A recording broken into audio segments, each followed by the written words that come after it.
tuned because this is about to get hot. This song that I'm getting ready to do here came from the bingo ball, from the vault, of course.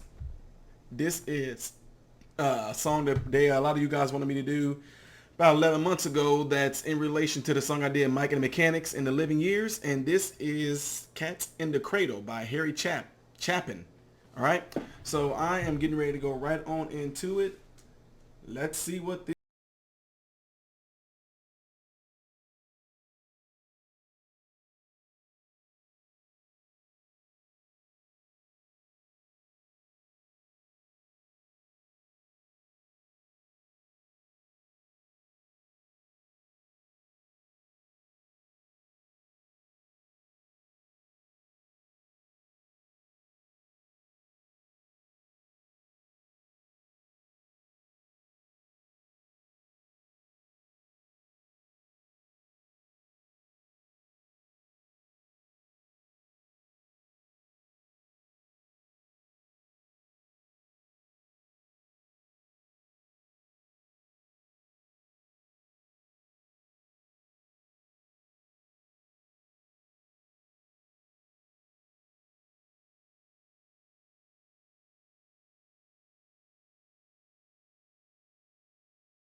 Deep stuff right there, my friend. Deep stuff right there.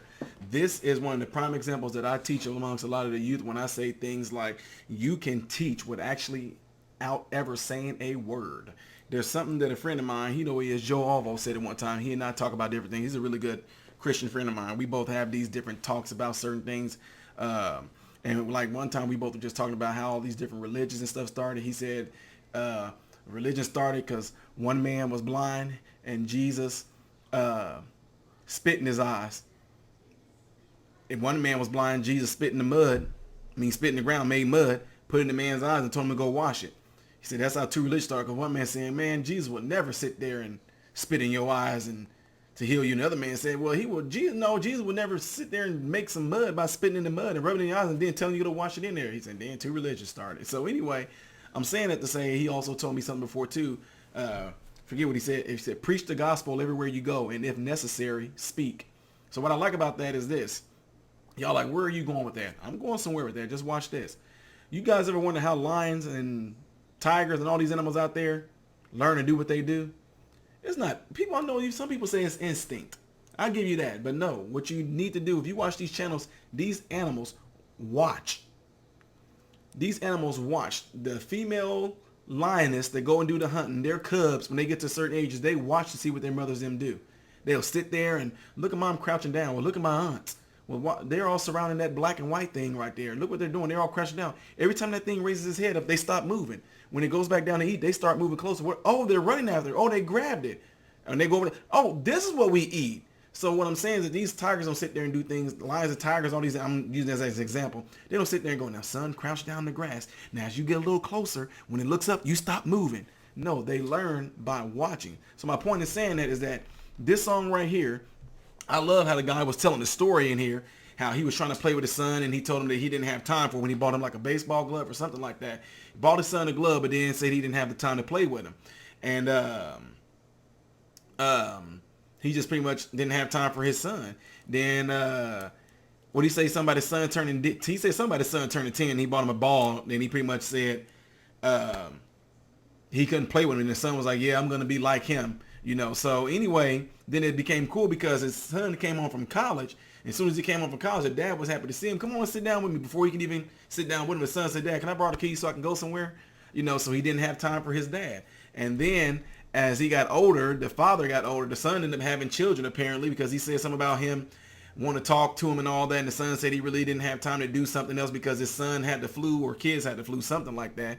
And then it's cool that he said then it occurred to him that his son turned out to be just like him. Now, he didn't sit there and teach his son how to be a boy. He didn't teach his son how to not do anything with him. His son did it based off of the experience. And then what can be said about that is that the son can end up carrying that on to his child too, because pretty much just by watching dad, those same type of traits can subconsciously, and those behaviors can be subconsciously put in you, and you just, what I call rinse and repeat.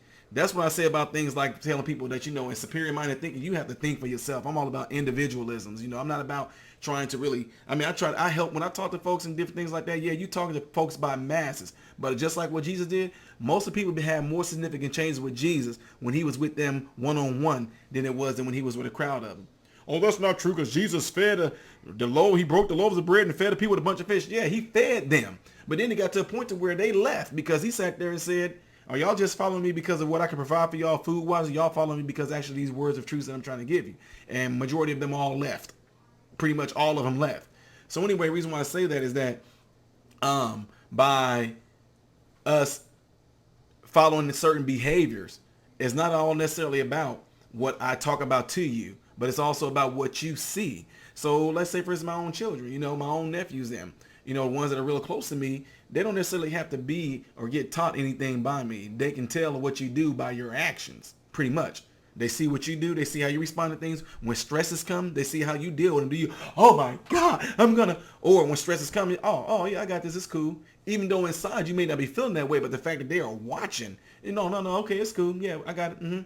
They learn from that. And then that's pretty much what they do. All they see is you. They're with you all these hours out of the day. So of course they're going to pick up your behaviors, your habits, different things like that. So anyway, really enjoyed that. It's kind of cool how they came back on them. So moral of the story is, folks, this type of thing that we're doing right now, you want to have a great influence on somebody or something like that, do it in deed, not necessarily always in word. All right? Because they are watching. They are watching.